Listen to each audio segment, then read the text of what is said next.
சொல்வனம் புனைவு வரத்திற்கு ம். யாவரையும் வரவேற்கிறோம். இன்று கலந்துரையாட எடுத்துக்கொண்டுள்ள அந்துவனின் படைப்பான நானாகிய என்னும் சிறுகதை. ஆஹ் இவரை பற்றி சிறு குறிப்பு ஒன்று சொல்கிறேன். எழுத்தாளர் அந்துவன் என்ற புனைப்பெயர் கொண்ட இவரது இயற்பெயர் அரவிந்த் குமார். இவர் வந்து ஆஹ் காரைக்குடி அருகே மலையந்தாவு என்ற சிற்றூரை சேர்ந்தவர். இவர் வந்து எம்எஸ்சி பிசிக்ஸ் இயற்பியலில் முதுநிலை அறிவியல் பட்டம் பெற்று முனைவர் பட்டப்படிப்பில் சேர முயன்று கொண்டிருக்கிறார். முழுநேர எழுத்தாளராகவும் முனைந்து கொண்டிருக்கிறார். அதே சமயம் மேல் படிப்புக்கும் முயற்சி பண்ணி கொண்டிருக்கிறார். இவரது சிறுகதை தொகுப்பு நூலும் 2 நாவலும் விரைவில் வெளிவரும் என்று எதிர்பார்க்கப்படுகிறது. இவர் எழுதிய நானாகிய என்ற இந்த சிறுகதை மனித மனதின் விவரிக்க முடியாத ஆழங்களையும் உளவியல் ரீதியான சிதைவுகளையும் அடையாள சிக்கலையும் மிக நேர்த்தியாக பேசும் நனவோடை பாணி படைப்பாகும். காரைக்குடி அழகப்பா பல்கலைக்கழக பின்னணியில் தொடங்கும் இக்கதை புற உலகின் யதார்த்தத்திலிருந்து மெல்ல நழுவி அக உலகின் மாய தோற்றங்களுக்குள் வாசகரை கூட்டிச் செல்கிறது. தான் என்கிற தனித்துவமான அடையாளம் சிதைந்து சுற்றியுள்ள யாவரிடமும் ஏன் தன் தாயிலும் கூட தன்னையே காணும் ஒரு விசித்திரமான நிலையை இக்கதை நுட்பமாக விவரிக்கிறது. வாருங்கள் அந்துவன். இந்த கதையை படிச்சதுக்கு அப்புறம் உங்ககிட்ட சில கேள்விகள் கேட்கணும்னு தோணுது. முதல்ல வந்து இந்த கதையை நேர்கோட்டு கதையா இல்லாம நினைவோட்டமா அமைச்சிருக்கீங்க. அதுக்கு என்ன காரணம்? பின்னணி ஏதாவது உண்டா? அது கண்டிப்பா அந்த வடிவமே இந்த கதைக்கு பொருந்தக்கூடிய வடிவமா தான் நான் பாக்குறேன். ஏன்னா அந்த கதையை நீங்க ஒரு தடவை படிச்சு ஃபுல்லா முடிச்சிட்டீங்கனாலோ இல்ல அதுக்கப்புறம் திரும்ப போய் ஒரு தடவை படிச்சுட்டு வந்தீங்கன்னாவே உங்களுக்கே தெரியும் அந்த கதையில வந்து அந்த யாழ்வன்ற வந்து அந்த கதையை திரும்ப திரும்ப தனக்குள்ளே சொல்லி பார்த்துக்கிட்டே இருக்கேன்.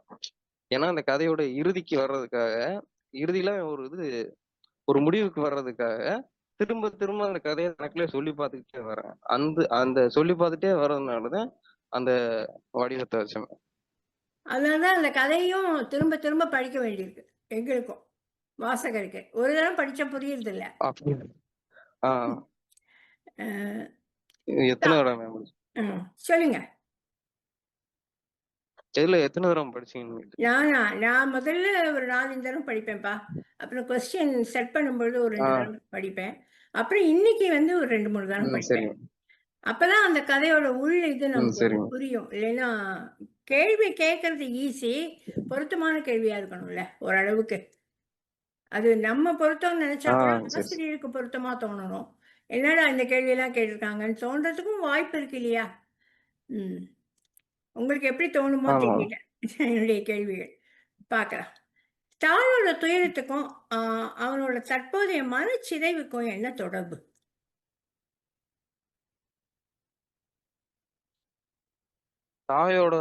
அம்மாவோட துயரம் வந்து எப்படியும் அவனோட அவ்வளவு பெருசா பாதிக்குதுலாம் நான் சொல்ல மாட்டேன். அது வந்து தொடக்கத்துல அவனோட தனிமைக்கு ஒரு சிறிய தூண்டுகோலா தான் அமைஞ்சிருக்கும். அவனோட அந்த மாதிரி மனச்சிதைவுக்கோ இந்த மாதிரி எல்லாருக்குமே ஒரு சில பேருக்கு, எல்லாருக்குமே நான் சொல்ல மாட்டேன், ஒரு சில பேருக்கு டிராமடைசிங்கான ஒரு பாஸ்ட் இருக்கும். அது அவங்களுக்கு எப்போதுமே இந்த மாதிரி தனிமைக்கோ இல்ல ஏதாவது ஒரு கிரைசிஸுக்கோ ஆன ஒரு சின்ன தூண்டுதலா தான் அமைஞ்சிருக்கும். இந்த கதையில இவனுக்கு நான் அந்த சின்ன தூண்டுதலையும் தாண்டி ஒரு பெரிய தூண்டுதலா அமையறதுக்கு ஒரு காரணமா நான் என்னத்த வச்சு பார்க்கணும்னு நினைச்சேன்னா காரைக்குடி தான் மேம். அதாவது காரைக்குடி, அந்த காரைக்குடின்ற ஊர் எனக்கு என்ன மாதிரி இருந்துச்சுன்னு பார்த்தேன். அந்த காரைக்குடின்ற ஊர் எனக்கு எப்படி இருந்துச்சுன்னா அது ரொம்ப ஒரு தனிமையான ஊர் மாதிரி எனக்கு படும். எங்க ஊர் காரைக்குடி தான், அதனால அதை வச்சு சொல்றேன். அந்த காரைக்குடின்ற ஊரே கொஞ்சம் தனிமையான ஊரா தான் எனக்கு படும். அவனும் அந்த கதையில எப்படி பண்ணுவானா, நைட்டு அந்த காரைக்குடியில நடக்கையிலையோ இல்ல அங்க இருக்கவங்களை பார்க்கையிலையோ நள்ளிரவு 12 மணிக்கு அவனுக்கு நடக்கிற மாதிரி இருக்கும், யாருமே இல்லாத போது நடக்கிற மாதிரி இருக்கும். அவன் அந்த காரைக்குடின்ற ஊரே அவனுக்கு ரொம்ப தனிமையாகவும் அதுவே அவனுக்கு ஒரு உள்ளச்சிதைவையோ இல்ல ஒரு மன பாதிப்பையோ தர்றது மாதிரியான ஒரு அப்படி அதுவே அவனுக்கு ஒரு தனிமையை தர்றதா தான் நான் அந்த கதையை அமைச்சேன். நல்ல பதில். அதாவது அம்மாவோட அந்த டிராமடைசிங்கான ஈவெண்ட் வந்து அவனுக்கு அவனோட தனிமைக்கு ஒரு சிறிய பங்கு தான்.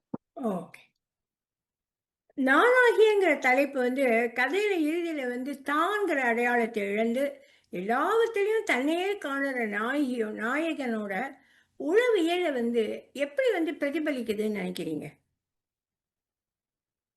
இந்த இடத்துல கேள்வியே கொஞ்சம் முரணா இருக்கதான் நான் பாக்குறேன். அதாவது ம். அவன் வந்து தன்னையே வந்து மத்தவங்கள்ட்ட பாக்குறான். ஆ. அதாவது தான்ற அடையாளத்தை அவன் இறக்கல. ம். மத்தவங்களோட முகத்தையும் மத்தவங்களோட அடையாளம் தான் இவனுக்கு மறைஞ்சு போகிறது. ஓ! ஓஹோ! அதாவது இவனோட அடையாளம் தான் எல்லாருக்கும், அதாவது இவன் பாக்குற முகங்கள் எல்லாருக்கும் இவனோட அடையாளமே ஆமா. போய் சேர்ந்துருது. அப்படிதான் வருது. கதையில. அதுதான் அதுதான் இவனோட இந்த கதையில உள்ளுக்க நடக்கிற மெய்யியல். நான் அது வெளியில இருக்க மெய்யியல் நான் சொல்ல மாட்டேன். உள்ளுக்க நடக்கக்கூடிய ஒரு செயல்னா, ஒரு வினைனா, அது வந்து மத்தவங்க எல்லாருமே இவன மாரி மாறிடுறா. அது வந்து இவனுக்கு எப்படி அச்சத்தையும், இவனுக்கு எப்படி ஒரு உளச்சிதைவையும், அப்படி அது எப்படி பாதிக்குது அப்படின்றத சொல்றதா இந்த கதை இருக்கும். ஓகே. ஆ, விபத்துக்கு அப்புறம் யாழ்வன் வந்து பார்க்குற மனுஷங்க எல்லாம் அவங்க எல்லாருமே அவனோட முகத்த கொண்டிருப்பது மூலம் நீங்க என்ன சொல்ல வரீங்க? அதாவது ஆ கதாநாயகன் வந்து தன்னையே பல இடங்கள்ல காணும் அனுபவம் வந்து எதை உணர்த்தணும்னு அதை வந்து நீங்க கதையில புகுத்தினீங்க அப்படின்னு கேட்கிறேன். அது வந்து இந்த இந்த இந்த கதைக்கே அந்த மெய்யில ஒரு அடிப்படையா வச்சு அந்த கதையவே ஃபர்ஸ்ட் தொடங்க ஆரம்பிச்சேன் மேம். ம். அதாவது அந்த மெய்யில என்னன்னா, இப்போ வந்து ஒருத்தவங்கள பாக்குறோம், ஒருத்தவங்கள்ட்ட பேசுறோம். அதுதான் நமக்கு ஒரு இன்பமா இருக்கும். அதாவது இந்த கதையிலே பாத்தீங்கன்னா, இவன் எப்பவுமே தனிமையை போற்றக்கூடியவனா தான் இருக்கான். இது ஒரு ம். வகையான அக இன்பம் சொல்லலாம். இந்த தனிமையை போற்றக்கூடியது. அதாவது நமக்குள்ளே தனியா தனியா இருந்தா போதும். மத்தவங்கள பார்த்து நமக்குள்ளே ரசிச்சுக்கிட்டு இருந்தா போதும் அப்படின்னு தனக்குள்ள ஒரு அக இன்பமா இருக்கணும்னு நினைச்சுக்கிட்டு இருக்கோம். அதே மாரி அ மத்தவங்க முகம், அடுத்தவங்கள்ட்ட பேசுறது, இது ம். எல்லாமே நமக்கு ஒரு புற இன்பமா தெரியும். ஆக மொத்தம் இது 2மே நமக்கு தேவை. இப்ப இவனுக்கு என்ன நடக்குதுன்னா, இந்த புற இன்பம் வந்து இவனுக்கு சிதைஞ்சிருது. ஒரு பர்ட்டிகுலர் டயத்துல ஒரு ஆக்சிடென்ட்ல இவனுக்கு ஆல்ரெடி பாஸ்ட் ஒரு டிராமாட்டிக்கான ஒரு பாஸ்ட், அதோட தனிமையில இவன் சுத்திக்கிட்டு திரியிறவன். இவனுக்கு டக்குன்னு இவனோட புற இன்பம் சிதைஞ்சிருது. ம். அதாவது முழுசாவே இவன் தன்னையவே பார்க்கக்கூடியவனாகவும், தனக்குள்ள ஆல்ரெடி எப்படி ஒரு தனக்குண்டான மகிழ்ச்சியை மட்டும் போட்டுக்கிட்டு இருந்தானோ, அது மட்டுமே நிலைச்சிருக்குது மாரியும், ஆ புற இன்பம் ஃபுல்லா அழிஞ்சு போறது மாரியும் ஒரு நிலை ஏற்பட்டுருது. அப்படி ஒரு ஒரு பெரிய சிதைவுக்கு உட்பட்டதுக்கு அப்புறம், கொஞ்ச நாளுக்கு அப்புறம் இவனுக்கு இது எல்லாம் அப்ப இன்பம்னா என்னன்னே ஒரு கேள்வி வந்துரும். நீங்க நல்லா நோட் பண்ணீங்கன்னா, இப்ப 2மே நம்மளுக்கு முக்கியம். அக இன்பம், புற இன்பம் 2மே முக்கியம். அதாவது மத்தவங்கள்ட்ட பேசுறது, மத்தவங்கள்ட்ட பார்க்கிறது, மத்தவங்க முகத்த பார்க்கிறது. இவன் வரையில கூட ஒரு அழகான பெண்ண வந்து வர்ணிச்சுக்கிட்டே நந்தினி. வருவேன். ம். ஆ ஆமா, ஆமா. அழகான ஒரு பெண்ண வர்ணிச்சுக்கிட்டே வருவேன். அப்புறம் வந்து நந்திதா கிட்ட இவன் பேசுறது பிடிக்கும். அப்புறம் வந்து குழந்தைகள்லாம் பார்த்துக்கிட்டே வருவேன். இவனுக்கு வந்து பார்க்கிறது, அடுத்தவங்கள்ட்ட பேசுறது இதெல்லாம் புடிச்சிட்டு அது எல்லாமே டக்குன்னு ஒரு மாறுனோனே, இவனுக்கு இன்பம்னா என்னன்ற ஒரு கேள்வியே எழுந்துரும். ம். அந்த கேள்விய இந்த கதை மூலியமா படிக்கிற வாசகர்களுக்கும் எழுப்பணுன்றதுக்காக தான் இந்த கதைய உருவாக்குனது. ஓகே. எப்படி இவ்வளோ ஒரு இந்த மாதிரி ஒரு கதை எழுதணும்னு உங்களுக்கு எப்படி தோணுச்சு? ஒரு மனுஷன் இருக்கான், அவன் வந்து தனிமையில இருக்கான், அதனால பாதிக்கப்படுறான். அம்மாவோட இது இருக்கு. அப்புறம் வந்து அவன் அந்த மாதிரி ம் ஒரு ஆக்சிடென்ட் ஆகுது. அப்புறம் அவனுக்கு ஒரு மனச்சிதைவு வருது. இப்படியெல்லாம் அவன் கோர்வையா எழுதி, கடைசியில முடிவ வந்து ஒ நம்ம தான் எல்லாம் யோசிக்கணும் போல இருக்கு. அந்த மாரி எப்படி உங்களுக்கு இப்படி ஒரு கதை வந்து எழுதணும்னு தோணுச்சு? இல்ல மேம். நான் வந்து இந்த மாரி லிட்டரேச்சருக்குள்ள வரணும்னு நெனச்சதே தஸ்தவஸ்கி, காஃப்கா இவங்கள படிச்சுட்டேன். அப்புறம் வந்து தஸ்தவஸ்கில இருந்து அப்படியே கொஞ்சம் பால்சாக்கு, அப்புறம் செல்மா இவங்கள மாரி ஆளுகள படிச்சு தான் வந்தேன். அதே மாரி இந்த கதையில இப்ப சொன்னீங்கல்ல, அ வாசகர்கள்ட்டயே விட்டது மாரி, நான் அந்த மாரியும் வாசகர்கள்ட்ட அந்த கதைய முழுசாவும் ஒப்படைச்சிடல. ஆமா. ம். இந்த கதையில கடைசி வரியோட ஒண்ணு அவனுக்கு தேவையானத அவன் கண்டுபிடிச்சிட்டான்ற மாரியான ஒரு வரி ஒண்ணு வச்சுதான் அந்த கதைய ஆமாமா. முடிச்சிருப்பேன் மேடம். ஆனா அது அவ்வளவு அ அத புரிஞ்சுக்கிறதுக்கு கொஞ்சம் கஷ்டமா இருக்கு. அது வந்து வாசகருக்கு அது அது விட்டுட்டீங்களா? திரும்ப படிச்சாவே புரிஞ்சும்னு நான் நினைக்கிறேன். ஓகே. ம். அவன் கையில வந்து சிகரெட் சாம்பல், அப்புறம் கன்னத்துல கண்ணி இதெல்லாம் விழுற வேளையில, யாழ்வனுக்கு தன் தாயோட நினைவு வரும்படி எழுதியிருக்கு. ஏதாவது காரணம் உண்டா? அது வந்து அந்த இடத்துல 2 கால மாறுபாடு இருக்கு மேடம். நீங்க வந்து கதைக்கு உள்ள இருக்க யாழ்வன் வந்து போய்க்கிட்டே இருக்கையில வீட்டுக்கு போயிலே அம்மா இருப்பாங்க அப்படின்னு நினைச்சுக்கிட்டே போவேன். அந்த அந்த நாளை உள்ள ரீகால் பண்ணிக்கிட்டே வர்ற யாழ்வனுக்கு என்ன ஆகுதுன்னா, அப்போதைக்கு நினைச்சமே அம்மா அப்படின்னு சொல்லிட்டு இவனுக்கு ஒரு பழைய சிந்தனை, அம்மா சிந்தனை வருது. அவங்க அம்மா சொன்ன ஒரு ஒரு வார்த்தைக்காக இவன் ஒரு ஒரு பிளாஷ்பேக் மாதிரி ஒண்ணு போறேன். அது என்ன வார்த்தைன்னா, அக்கறை இல்லாத உலகத்துல உன்னை விட்டு போயிடறேனேப்பா, விட்டு போயிடக்கூடாதுப்பா அப்படின்னு அவங்க அம்மா சொல்ற மாதிரி ஒரு வார்த்தை வந்திருக்கும். கடைசியில பாத்தீங்கன்னா அந்த கதை கதை போறத பாத்தீங்கன்னா அவனுக்கு ஆக்சிடென்ட் ஆகி அவங்க அம்மா வந்து மறைஞ்சு போறது மாதிரியும், அவங்க அம்மா இருக்காளா இல்லையான்னு தெரியறது மாதிரியும், அவனை அப்படியே அக்கறை இல்லாத ஒரு உலகத்துல விட்டுட்டு போறது மாதிரியும் அது அமைஞ்சிருக்கு. அதனாலதான் அந்த டயத்துல அவன் அப்படியே அந்த பிளாஷ்பேக்ல போயிட்டு அதை அப்படியே நினைச்சு பார்த்து வரான். கதையை புரிஞ்சுக்கிறதே எனக்கு ரொம்ப கஷ்டமா இருந்தது. அதனாலதான் அவ்வளவு தூரம் படிச்சேன். அதாவது இது இன்னும் ஒரு 7 பக்கம் தான். ஆமா, 7 பக்கமா? 7 பக்கமா 8 பக்கமா? இல்ல 7 பக்கமா 8 அது பக்கம் தானே. பக்கமெல்லாம் பெரிய பொருட்டு இல்ல. அந்த கதை வந்து ஒரு ஹெவியா இருக்கு. எனக்கு அதை சொல்ல தெரியல. எனக்கு படிக்கும் பொழுது என்னை ரொம்ப தாக்கிச்சு. அதனால அதை திரும்பி திரும்பி படிக்கணும் போல ஒரு ஒரு இது எனக்கு வந்தது. அதுதான் உங்க கதையோட வெற்றி கூட இல்லையா? ஒரு வாசகரை வந்து திருப்பி திருப்பி படிக்க வைக்கிறது அப்படின்னா அது அப்ப அந்த எழுத்தாளனோட வெற்றி தான் அது. சும்மா மேம்போக்கு கதையா இல்ல அது. அதுக்காக தான் சொல்றேன். கதாநாயகன் வந்து அவனையே பல இடங்கள்ல காண்ற அனுபவம் வர்றது வந்து அதை வந்து எதை உணர்த்துறதுக்காக அந்த இதை வந்து கதையில புகுத்துறீங்க? அது அந்த மெய்யியல தான் மேம். அந்த நான் சொன்ன அந்த புற இன்பமே இல்லாம போற மாதிரியான ஒரு சூழல் உண்டாகணுன்றதுக்கான ஒரு ஒரு மெய்யியலை உணர்த்துறதுக்காக அந்த மாதிரி ஒரு வடிவத்தை அமைச்சேன். அந்த மாதிரி ஒரு கதை வடிவத்தை அமைச்சேன். மெய்யியல்ங்கிறீங்க, அது என்ன? எனக்கு புரியல. ஒரு தத்துவம் மேம். ஓ, தத்துவம் அது. ஓஹோ, நான் போய் பார்க்கணும் என்னன்னு. ஓகே. கடைசியில நீங்க படிச்ச கடைசியில நீங்க அந்த வார்த்தையை படிச்சா கூட தெரியும் மேம் அது என்ன சொல்ல வந்தேன்னு. அதாவது இவ்வளவும் நடந்திருக்கு. அவன் வந்து ஒரு 5 அந்த கதையும் சிம்பிளா அந்த கடைசி வரியில கூட நான் சிம்பிளா சொல்லிடலாம் மேம். இவ்வளவும் நடந்திருக்கு, அவன் எல்லாத்தையும் ரீகால் பண்ணிட்டே வர்றான். வந்ததுக்கு அப்புறம் ஒரு 5 வருஷம் அவனுக்கு என்ன ஆகுதுன்னா, 5 வருஷம் வந்து இந்த முகங்கள்லாம் ஒரே மாதிரியான முகங்கள் தான் அவனுக்கு தோன்ற ஆரம்பிச்சிருது. எல்லாருமே ஒரே மாதிரி பார்க்கும். இதுதான் உண்மையா அப்படின்ற மாதிரியான அவனுக்கு ஒரு டவுட் வந்துருது. புரியுதா மேடம்? அதாவது 5 வருஷம் இதே பழகி போனவனுக்கு இதுதான் உண்மையோ அப்படின்றது மாதிரியான ஒரு டவுட் வந்துருது. அப்பதான் அந்த ரீகால் பண்ணிட்டே வர்றேன். அப்ப இந்த ஒரு பர்டிகுலர் இன்ஸ்டன்ட் நடந்த அந்த டேவை ரீகால் பண்ணிட்டே வர்றேன். அப்ப இதுக்கு முன்னாடி நம்ம வேற முகங்கள் எல்லாம் பார்த்திருக்கோம். அந்த முகங்கள் படி நம்மளுக்கு அழகான ஒரு இன்பமான இன்பம், ஒரு இனிமையான மகிழ்ச்சி இதெல்லாம் கிடைச்சிருக்கு அப்படின்னு அதை ரீகால் பண்ணிட்டே வரேன். அதெல்லாம் உண்மையா அப்படின்ற மாதிரியான அவனுக்கு ஒரு கொஸ்டின் எழுது. அப்ப கடைசியில என்ன சொல்றான்னா, இது எல்லாத்தையும் நினைச்சு பார்த்துட்டு வந்துட்டு இது எல்லாத்தையும் நினைக்கிறது வழியாவது அதெல்லாம் உண்மையா இருந்துட்டு போட்டும் அப்படின்னு நினைச்சிடறாங்க.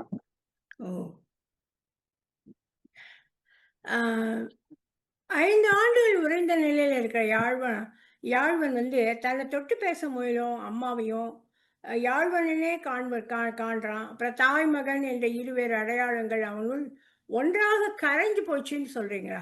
இப்ப நீங்க சொல்லிட்டீங்க, ஆனா அதுக்கு பதிலே சொல்லிட்டீங்க நான் கேட்ட கேள்விக்கு, இல்லையா? ஆமா, அதையே பாதி சொல்லிட்டேன். ஆமா. இப்ப நந்திதா இல்லாம இருந்திருந்தா கதை மாறி இருக்குமா? எப்படி மாறி இருக்கும்? கண்டிப்பா மாறி இருக்கும் மேம். ஏன்னா நந்திதான்ற கேரக்டர் எதுக்கு வச்சேன்னா, ஒரு வாழ்க்கைக்கான ஒரு இனிய சாறு, அதாவது ஒரு அன்பு இருக்கணும் அவனுக்கான.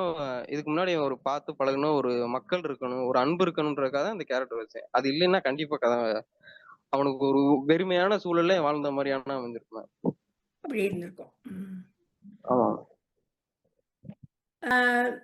தாய் சந்திக்கிற குடும்ப சமூக வன்முறைகள், அப்புறம் பெற்ற மகளையே வந்து ஏசுறாங்க, அவங்க தூட்டுறாங்க சமூகம், சொத்துக்காக ஏமாத்துற மாமா, இந்த மாதிரி யாழ்வனை போன்ற ஒரு இளைஞனை வந்து புற உலகிலேருந்து முற்றிலுமாக தனிமைப்படுத்தி காமிக்கணுங்கிற காரணிகளுக்காக இந்த கதையில இந்த சம்பவங்கள் எல்லாம் புகுத்தினீங்களா? இல்ல மேம், அது நான் வந்து ரொம்ப அதிகமா பார்த்து வளர்ந்த சூழலா தான் நான் பாக்குறேன். இந்த மாதிரியான சூழல் வந்து இங்க அதிகமா இருக்கிறத தான் பாக்குறேன். அதாவது காரைக்குடியோ ஒரு பழமையான ஊரு, பழமையான உணவுகள்லாம் இருக்கும், பழமையான வீடுகள்லாம் இருக்கும். அதே மாதிரி இந்த பழமையான சண்டைகள்லாம் இருக்கு. இது எல்லாத்தையும் சேர்த்து ஒருத்தனுக்கு இருந்தா கண்டிப்பா ஏதாச்சும் ஒரு வகையில பாதிக்கப்படுவான். இப்போ வந்து அவன் ஒரு தனிமைக்குள்ளேயோ இல்ல அவன் குடிச்சிட்டு அந்த வகையில போகலாம். இதுல இருந்து மீண்டு வர்றவங்களும் இருக்கதாங்க செய்றாங்க. இந்த கண்டிப்பா அது மாதிரி ஒரு ம். உளவியல் ரீதியா அவன பாதிக்குதுன்னு தான் சொல்லுவேன். இந்த மாதிரி ஆ, சமூகத்துல நடக்கிறதெல்லாம் இன்னமுமா காரைக்குடி பக்கம் இருக்கு நீங்க நினைக்கிறீங்க? நான் கம்மியா தான் மேம் எழுதியிருக்கேன்னு சொல்லுவேன். அப்படியா? ஆ, நானும் காரைக்குடியெல்லாம் போயிருக்கேன். நாங்க அப்படியா? சரி. நான் வந்து அழகப்பா இன்ஸ்டிடியூட்டுக்கும் போயிருக்கேன் நான். எம்எஸ்சி ஆ, படிக்கும் பொழுது அங்க எங்களுக்கு ஒரு 2 நாள் டூர் இருக்கும். அங்கெல்லாம் போயிருக்கேன். ம். எங்க ஃப்ரெண்ட்ஸ் எல்லாம் இருக்காங்க. இருந்தாங்க அப்ப. ஸோ நான் எல்லாம் போயிருக்கேன். அங்க பார்த்தா அவங்க வீட்லலாம் நல்லா இருப்பாங்க. நான் கூட நினச்சுக்குவேன், இவ்வளோ அழகா நம்மளெல்லாம் கூப்பிட்டு உபச்சாரணம் பண்றாங்களே! இவங்களுக்கெல்லாம் ரொம்ப பெரிய மனசு போல இருக்கு அப்படின்னு நினச்சுக்குவேன். எனக்கு இந்த இந்த மாதிரி அவலங்கள்லாம் தெரியல. அ இருக்கு. இல்ல எல்லா என்னைய இடத்துலயும் இருக்கு. இல் ம். இல்லைங்க மேம். இந்த காரைக்குடி, ராமநாதபுரம், சிவகங்கை, அப்புறம் புதுக்கோட்டையோட நான் அவ்வளவா சொல்ல மாட்டேன். ராமநாதபுரம், சிவகங்கை, அப்புறம் மானாமதுரை இங்க எல்லாத்துலயுமே தொழில்துறை வளர்ச்சி ரொம்ப கம்மியா இருக்கு. ஓ! அப்ப இந்த மாதிரியான பிரச்சனைகளும் கண்டிப்பா இங்க இருக்கதான் செய்யுது. அதே மாரி இங்க வந்து எல்லாருமே இங்க வேலைகளே இல்லாம வெளியில தான் போய்க்கிட்டு இருக்காங்க. ஓ! கண்டிப்பா எனக்கு தெரிஞ்சு சவுத்துல இந்த ஏரியால கண்டிப்பா ஆ, ஒரு வளர்ச்சி இல்லாத இந்த மாதிரி சமூக முரணான ஒரு அழுத்தங்கள். விஷயங்கள்லாம் நடந்துகிட்டே இருக்குன்னு தான் நான் சொல்லுவேன். ஓ! இதெல்லாம் ரொம்ப இது வந்து அதிகமாவே நடக்குது. நான் அது இ வந்து கம்மியா தான் காமிச்சிருக்கேன்னு ஓ! சொல்லுவேன். ரொம்ப கஷ்டமா தான் இருந்தது அதெல்லாம் பார்க்கறச்ச. ஐயோ! இன்னுமா இப்படி இருக்கு அப்படின்னு. கதைய படிக்கும்பொழுது ரொம்ப வருத்தமா இருந்தது. அம் இந்த பெட்டச்சின்னா இளக்காரமா? அப்படின்னு அந்த அம்மா வந்து வாதம் வந்து, இந்த இன்னும் தொடரும் பெண்களுக்கான சொத்துரிமை சிக்கல, அனாதை ஆக்கப்படும் பெண்களின் அவலத்தையெல்லாம் காட்டணும்னு எழுதினீங்களா? அதெல்லாம் இருக்குங்க. ஆனா, அதெல்லாம் வந்து வெளி உலகுக்கு தெரியணுங்கிறதுக்காக அத கதையில புகுத்தினீங்களா? அது வெளியுலகுக்கு தெரியுன்றதுக்காகலாம் வச்சது இல்ல. ஆனா அது இருக்கிறத காட்டணும்னு நினைச்சுதான் மேம் வச்சேன். ம். அதான் இருக்கிறத வெளியில காட்டணும்ல. கதையில எழுதினா தானே ஆமா. வெளி உலகத்துக்கு போகும் அது. சும்மா நம்ம கூட்டம் போட்டு சொல்ல வெளியுலகத்துக்கு முடியாதே! ஆ. அதுக்காக தான் கேட்கிறேன். ஓகே. ம். ஆ சரி. ஓகே. அப்புறம் கதையோட இறுதியில வந்து சுவர்ல இருக்கிற புகைப்படம், உருவங்கள் கூட அவனது முகமாக மாறுது. அப்புறம் அவன் தன் சுய ஒரு அப்படின்னா அவன் வந்து அவனோட உலகத்துக்குள்ள ஒரு முழுமையா சிறைப்படுத்தப்பட்டான். அப்படிங்கிறது சொல்றீங்களா நீங்க? அத குறிக்கிறதுக்காக அப்படி எழுதினீங்களா? அது வந்து கடைசி பேரால தான் அது தொடங்குதுன்னு நினைக்கிறேன் மேம். ஆமா, ஆமா. ஆ, அந்த இடத்துல நான் இறங்கி வந்திருக்கேன்னு தான் சொல்ல முடியும். அதாவது கதை ஆ. எழுதுற ஆசிரியரா நான் அந்த இடத்துல இறங்கி வந்திருக்கேன்னு தான் சொல்ல முடியும். நான் வந்து என்ன நினைச்சேன்னா, அதுக்கு முன்னாடி உள்ள பேராலே முடிச்சிடலாம்னு நினைச்சேன். ம். அவன் வந்து அப்படியே உட்கார்ந்து இருக்கிறதோடயே அப்படியே முடிச்சுட்டு, ம். அதுக்கப்புறம் எதுவும் சொல்ல வேணாம் அப்படின்னு தான் ஃபர்ஸ்ட் நினைச்சிருந்தேன். அதுக்கப்புறம் சரி இத இப்படியே விட்டா நல்லா இருக்காது. அவன் அதுக்கப்புறமும் ஏதாச்சும் பண்ற மாரி இருந்தா என்ன ஆகும் அப்படின்னு சொல்லிட்டு யோசிச்சு, அந்த முகங்கள்லாம் மாறிக்கிட்டு வருதுல்ல மேம். ம். அது வந்து ஆமா. கொஞ்சம் எக்ஸ்ட்ரா அதிகமாகிட்டே போனதுக்கு அப்புறம் அவனுக்குள்ள இப்படி கொஸ்டின் வந்துருது. ஓ! இப்ப 5 வருஷத்துல அவனுக்கு வந்து டவுட் வந்து, இப்ப இன்னும் அதிகமாயி, இப்ப இதுதான் பொய்யோ அப்படின்ற மாரியும் டவுட் வந்துருது. அப்புறம் என்ன பண்றான்னா, அதோடயே சேர்த்து வேலைக்கு போறது. அதவே அப்படியே அதையே நார்மலைஸ் ஆகுறது. ம். அதையே பழக ஆரம்பிச்சுட்டான்.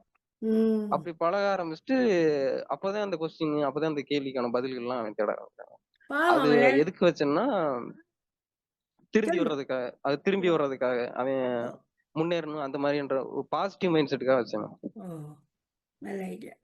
அ அப்புறம் வந்து இதுதான் அந்த டிபேட்டபிள் கொஸ்டின். அந்த விபத்தை ஏற்படுத்துற இளைஞன மடையான்னு திட்டுறான் யாழ்வன். அப்புறம் சில நேரத்துல தன்ன தானே வண்டியில கடந்து செல்றத பார்க்கறான் இல்லையா? இந்த முரண்பாட்டின் மூலம் நீங்க என்ன சொல்ல வரீங்க? இதுக்கு நீங்க ஏதோ ஒண்ணு சொன்னீங்க. அது சொல்லுங்க. வாசகர்களும் கேட்கட்டும்.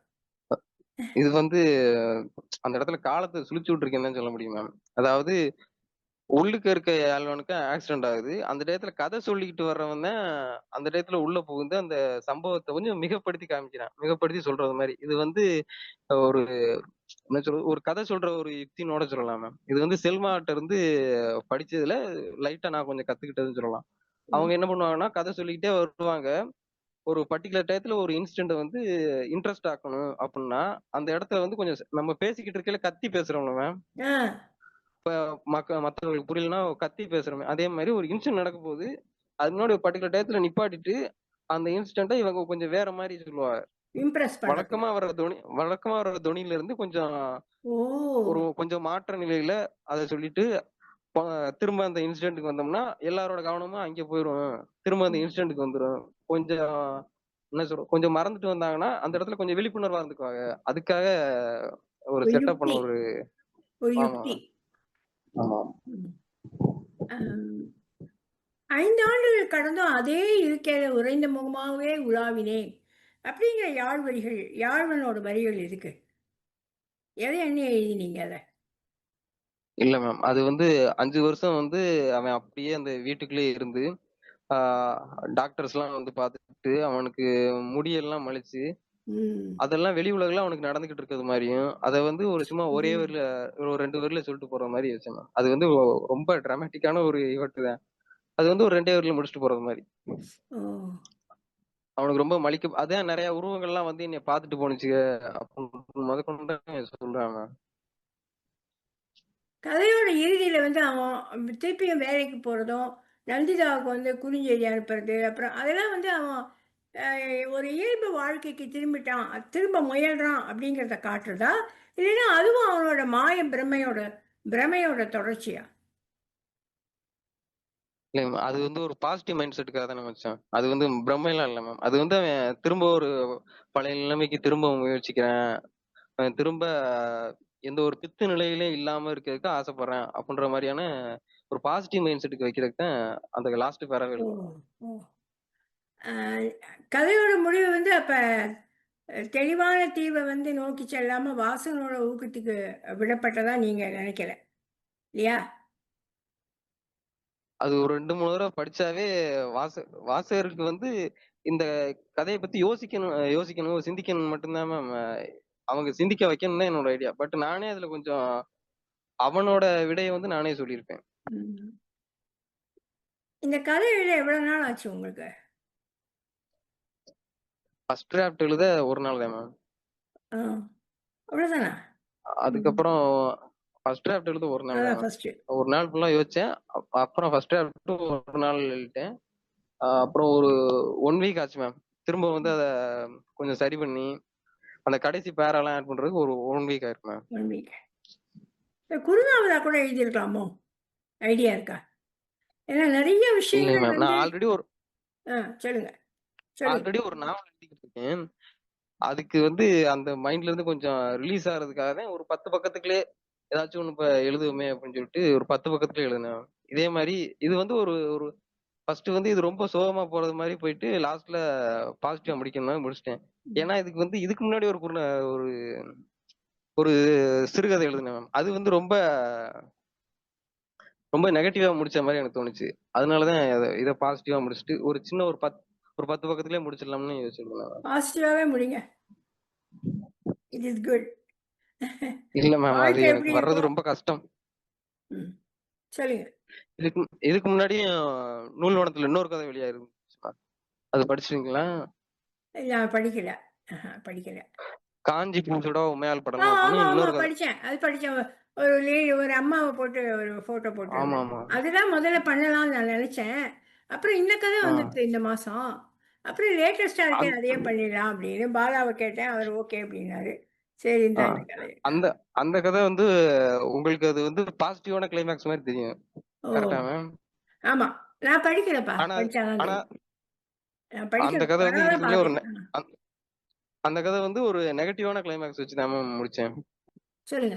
மைத்ரேயன் அப்படின்றவங்க வந்து இதுக்கு ஒரு ரிவ்யூ மாதிரி சொல்லியிருந்தா. இந்த கதை வந்து ரொம்ப எல்லாம் நன்மைக்கே அப்படின்ற மாதிரி முடிஞ்சிருக்குப்பா அப்படின்னு சொல்லியிருந்தா. ஆனா ம். இருக்கிறதுலயே அதான் பாத்தீங்கன்னா இந்த கதையை விட அதுதான் கொஞ்சம் ஓ! நெகட்டிவா ஓ!